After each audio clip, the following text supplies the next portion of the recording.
And now it's time for our keynote session. In 1977, Natan Sharansky, a leading activist in the democratic dissident movement in the Soviet Union and the movement for free Jewish immigration, was arrested by the KGB. He spent 9 years in a Russian prison as a political prisoner convicted of treason against the state. 9 years. Every day, Natan Sharansky fought for individual freedom in the face of overt tyranny, a struggle that would come to define the rest of his life. Joining Natan is a distinguished scholar at McGill University and an award-winning American presidential historian, Professor Gil Troy.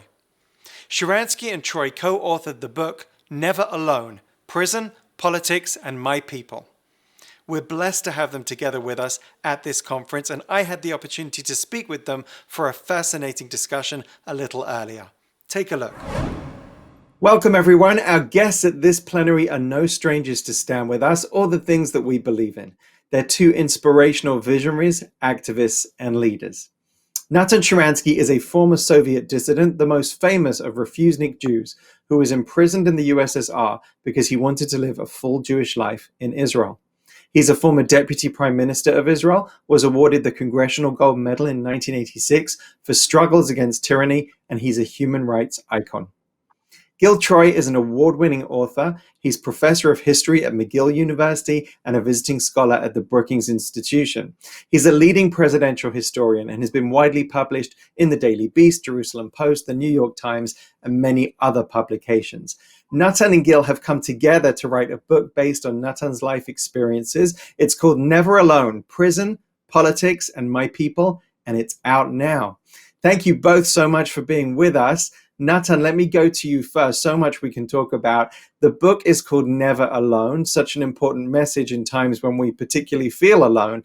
Can you explain the meaning behind the title? Well, I decided to write this book when I was finishing my 9 years in Jewish agency, and there was a lot of conversation, still is. Are we converging or are we diverging? And there was a lot of accusations raised on Israeli side about diaspora Jewry betraying our state, and on diaspora Jewry side that Israeli government is betraying our values. Among all this, I thought that I have quite an interesting experience of watching this dialogue between Israel and Jewish people from three different perspectives. 9 years in prison, 9 years in Israeli government trying to reach Jewish people, and 9 years as a head of Jewish agency trying to reach Israeli government with the challenges facing Jewish people.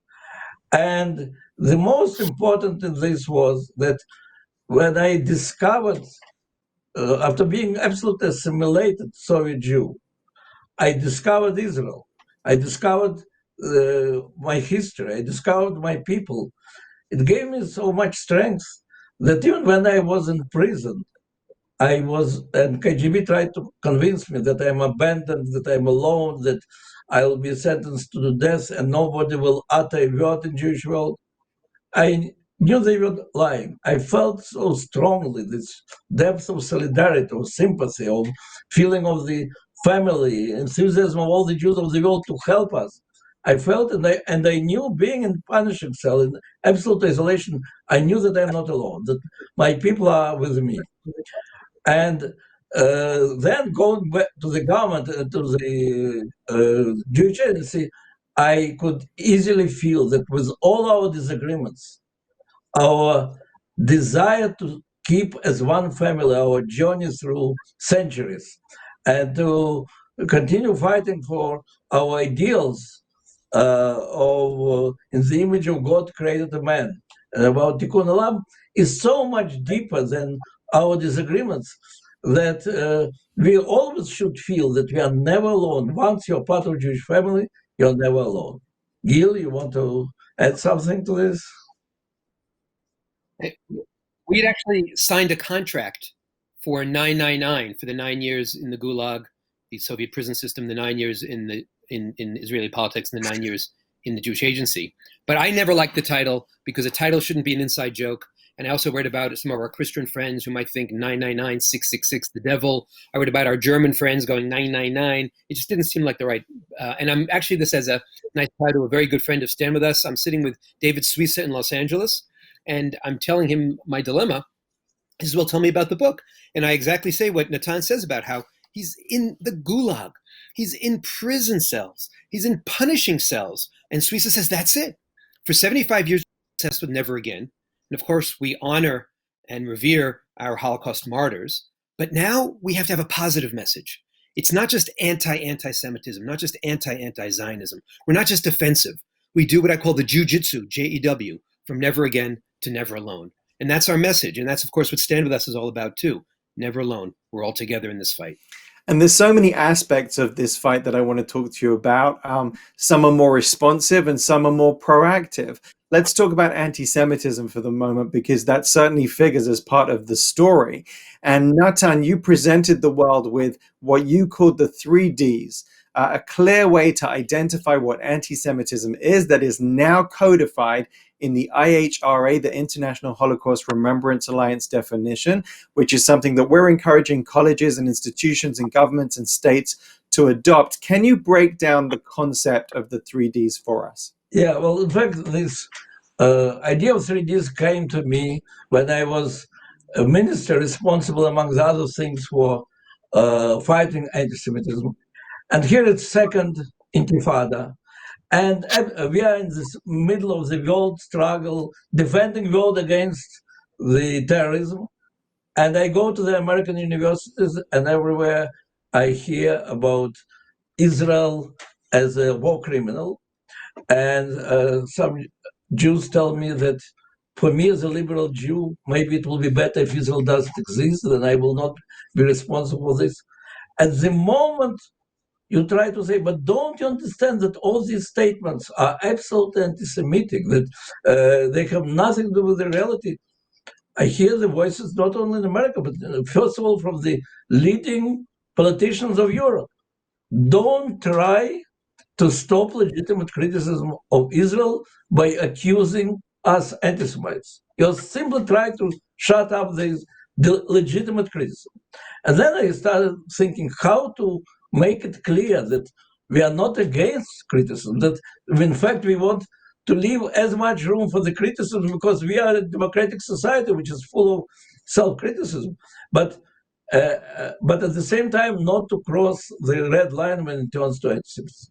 And if you look at all the history of 1,000 years of anti-Semitism, you'll find out that the main tools which anti-Semites were using against Jews was demonization, turning Jews into kind of children of Satan, is delegitimization, putting Jews out of law, and double standard, creating very different laws for Jews than for non-Jews. That was in the Middle Ages, that was in Stalin's Soviet Union, that was in Nazi Germany.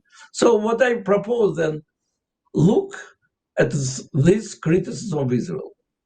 As long as you can see there the elements of demonization of Jewish state, of double standard, which is not applied to any other state, but only to Israel, like demand of boycott today, for example, or delegitimization, when the right of Israel to simply to exist is denied, then you know that that is the same tools with which anti-Semites always treated Jews. And I propose such an image. If you go to the cinema, 3D cinema, and you are not using 3D spectacles, you will not understand what you see, what is happening. But the moment you put on these 3D spectacles, suddenly it's clear what you really see. So I said, use the 3D spectacle, the 3D principle, when you're hearing the criticism of Israel. If somebody is criticizing our policy at checkpoints, or that there is disproportionate response, we can argue about it. But if somebody says that the life of Palestinians, that Auschwitz of today, or that Israel is the worst war criminal in the history, or if Israel is singled out for international condemnation by criteria which no democracy in the world is judged, you can know that is an anti-Semitism. And it is very important in today's world to be able to see where is this border, when your criticism of Israel turns into anti-Semitism. Gil, you know the campus about as well as anyone. And I know that both you and Natan say you're very concerned about what you call the new double thinkers on campus. Can you explain what you mean by that? So first of all, this is a painful topic. I love the campus. I'm a case of arrested development. I got to the university and I never left. And so this constant bashing of the universities is very painful to me. But universities should be a center of openness, of intellectual inquiry, of critical thought. And when they become propaganda factories, when my colleagues hijack their platforms and use them as political podiums, then it's really an assault on the campus and it's an assault on you, the students.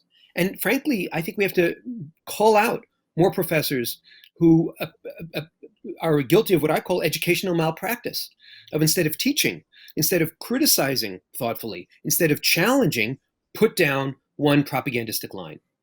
And it's actually quite shocking that we would have to take a concept from the Soviet Union, from totalitarian regimes to explain what's going on. In the totalitarian regime, Natan says, you couldn't breathe. There was a party line you had to follow. And no matter how young you were, as soon as you were aware of things around you, you knew that there were certain things you could say and certain things you might think, but you couldn't say. And so the double thinker is someone who knows what he or she is supposed to say and is thinking something else. Now, of course, in the Soviet Union, that came from above. It came from the dictators. It came from the KGB. It's tragic that in the university today, it comes from above a little bit the professors, but from fellow students. It comes from Twitter shaming. It comes from bullying. It comes from, of course, totalitarianism on the right, which has become very, very intolerant, and the cancel culture on the left. And so the new double thinkers are those who don't hate Israel. There's a small number of Jews who have, swallowed the anti-Zionist poison, and they get a lot of attention, but they're actually a very small minority. And they're, of course, heroes like Stand With Us students who stand up and stand with us. But there are more and more people who, yeah, I like Israel, but I'm not going to admit it. I'm going to say one thing and think another. And unfortunately, this disease, because it really is an epidemic that started in the universities, has now spread. And a recent study showed that 63% of Americans admitted that at one point or another, in an average week, in an average month, they don't share their thoughts politically because they're afraid of being shamed, of being bullied, of alienating. That is toxic for a democracy. We need to sit down with one another and say, hey, let's agree to disagree, but also let's agree to agree. Let's remember there are certain things on which we agree and other things on which we'll disagree.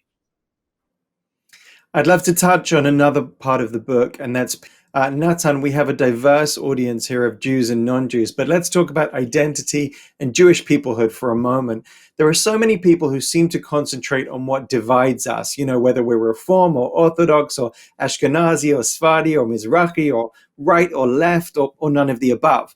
And we know that historically, when Jews are divided, things do not go well for us. So what are your thoughts on Jewish unity at this time? Well, it's true that when we are divided, it can be a problem. But we have to remember that we are almost always divided. We always have different opinions. The Soviet Jewry movement, which seems like one big struggle of all the Jews of the world to help us, it consisted of so many different organizations which were competing with one another, which refused to exchange information with one another, which were accusing one another that they are betrayal of our cause. But in the end, it was good that because there were so many different organizations, it gave opportunity to reach so many different people, activists and establishment, religious and secular, those who are coming from the world of human rights and those who are coming from the world of strong Jewish Zionist identity. And when you are in prison, you see, under interrogation of KGB, so you see that all these organizations are on the same page of anti-Soviet organizations. For KGB, all these differences have no meaning. And if somebody in prison would ask me, but with whom you feel yourself closer, with the Likud or with Labor, with Reform Jews or with the Orthodox Jews, with the left or right, with Peace Now or Gush Emanim? I will not even understand what he's talking about, because this feeling of one united Jewish family, which is going through centuries, of course, which has very different views on specific things, but the desire to continue this journey together is stronger than anything else. That's what you feel, and that's how you feel yourself never alone. And that's why it is very important today, with all our disagreements, with all the debates, not to try to make the others our copies. It's in Jewish world, it's absolutely impossible. If there will be only one synagogue, nobody will go to it, because we will need also synagogue to be with where we don't go, and then we'll feel that we are doing something. So we have to listen to one another, to start to understand the reasons for different opinions, not necessarily to accept what they're saying, but to remember that our mutual aim is to continue our Jewish journey together, and to see together how we can make one more step and one more step and one more step in this journey. And I would encourage, of course, those watching to be part of that human bridge between diaspora and Israel. I know that we strive to do that, bringing people together and understanding each other, because we know we're part of that one family. Gil, of course, Israel is central to Jewish identity, and you compiled another great book, The Zionist Ideas, and you have, of course, written extensively on Zionism. So here we are, 2021. Here's a question to answer on one foot. What does Zionism mean today? Well, before I answer that, I just want to go back and emphasize one more point from Natan's message, which is that it's an important message to our non-Jewish friends too, which is one of the things that you take from Natan's story, and hopefully from the book, is the power of having an identity, and the power of using freedom as the air that you breathe, and then identity as the food that you eat, and the sustenance. And all of us want to be a part of something. And sometimes we ally with people who are part of our little bubble, and sometimes we go out of it. And of course, that's an essential Zionist message too, that in this world, you find rootedness through your people's stories, through solidarity with your people, and through having a sense of the future with your people. Zionism at its most basic says, A, that the Jews are a people, not just a religion. We are what I call an Oreo cookie. We have the cookie part and the cream part in the Oreo cookie, and it's the most popular cookie in the world. I read that on the internet, and everything on the internet is true. So too, the Jewish people, it's a fascinating mix, people and religion. That's number one. As a people, we have ties to a particular homeland. Doesn't preclude others from having ties to that homeland. I come from New York. Manhattan was purchased from the Native Americans. So we have two peoples in love with the same homeland, potentially. In Israel's case, the Jewish people have been tied to the same homeland, reading from the same Bible, thinking about the same place for thousands of years. So A, we are a people. B, we have ties to a particular homeland. And C, we have the rights, like 192 other countries in the United Nations today, to establish a state on that homeland. Am Yisrael, Eretz Yisrael, Medinat Yisrael. The people of Israel, the land of Israel, creating a state of Israel. And Zionism is the movement first to establish the state, today to perfect that state and defend the state, but also, I call identity Zionism, the challenge to use that state to bring meaning to our lives, a sense of community, a sense of connectedness, and a sense of purpose, which often is missing in modern life. And of course, you've written also so much about leaders and leadership. And Natan is obviously an iconic leader. You've also written about American presidents from both sides of the aisle, and of course about the US ambassador to the UN, Daniel Patrick Moynihan, and his famous fight against the infamous Zionism is racism resolution and more. So let's have a little few thoughts about leadership. What message would you like to give to our community leaders and our campus and high school leaders that are watching this today? Yesterday, we were on a call with over 300 young high school students, 12th graders, from 3 different yeshivas in Brooklyn, who'd actually read the book first. And they asked us some wonderful questions based on the book. And one of them said a similar kind of thing. He said, I want to make history. He said, how do we make history? And the advice that I gave is, I think the advice also I would share with our Stand With Us heroes, and you really are heroes for standing up during this very difficult period. Don't go out to make history. Set out to find meaning in your life. Set out to find community in your life. Set out to find depth in your life. And through that, be willing to stand with us. Be willing to stand up for principle. I don't think Natan Sharansky woke up when he was Anatoly Sharansky any given moment and said, oh, I want to make history. But when the challenge came upon him and he saw many people fleeing the challenge, he leaned into it. He stood up to it. And so the best way to make a mark in life is to find meaning in life. The best way to feel good about yourself when you look in the mirror is not just to have the perfect trendy sweater or shirt, which I don't have, but to also be able to look into the mirror and say, I stood for something. I found meaning in my life, and I found community in my life by having a common vision and a common purpose, which again doesn't mean that we all agree about everything, but we at least have a sense of destiny. And the exciting thing about being part of this Jewish people, the exciting thing about the Never Alone is you're part of a 3,500-year-old adventure. You're part of a 3,500-year-old conversation, which is now building a 72-year-old state as a platform for finding meaning and for having a common purpose and goal. And if I remember rightly, both of you have received standing ovations from our conference. So I'm sure virtually that's what you're receiving right now. We'll have to imagine it. And I will set a further homework assignment for everybody watching to read everything that our 2 illustrious guests have written: Fear No Evil, The Case for Democracy, Moynihan's Moment, The Zionist Ideas, many more, of course, and of course, Never Alone. And as you know, everybody, with Stand With Us, you are never alone. On behalf of Stand With Us, I would like to thank you both, not just for joining us today, but for being a source of inspiration and leadership to us all. Thank you very, very much, Natan Sharansky and Professor Gil Troy. Thank you.